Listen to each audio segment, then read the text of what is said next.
এই জুমার দিনের মর্যাদাটা আল্লাহ তাআলা সর্বপ্রথম ইহুদিদের দিতে চেয়েছিল। কাদেরকে? ওরা এটা নেয় নাই। ওরা নিজেদের জন্য শনিবারকে ওদের অ্যাসেম্বলি ডে বানিয়েছে। ওরা বলেছে না, আমরা শনিবারে ইবাদত করব। এই দিনটা আল্লাহ তাআলা নাসারাদেরকে দিতে চেয়েছে, তারাও নেয় নাই। তারা রবিবারকে তাদের ইবাদতের দিন হিসেবে চুজ করেছে। অবশেষে আল্লাহ তাআলা আমাদেরকে এই দিনটা দিতে চাইলেন, আমরা কোনো কথা ছাড়াই গ্রহণ করলাম আর ধন্য হয়ে গেলাম। জুমার দিনটা আমাদের দিন, গাদান মানে তারপরের দিন শনিবার হচ্ছে ইহুদিদের জন্য, আর রবিবার হচ্ছে খ্রিস্টানদের জন্য। আর আমাদেরকে জুমার দিন দিয়ে খুশি হয়ে গেলেন কে?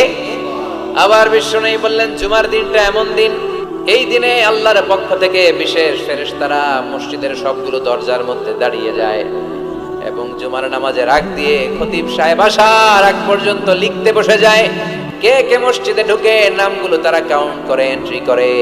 সর্বপ্রথম জুমার সালাত আদায়ের জন্য যে মসজিদে ঢুকে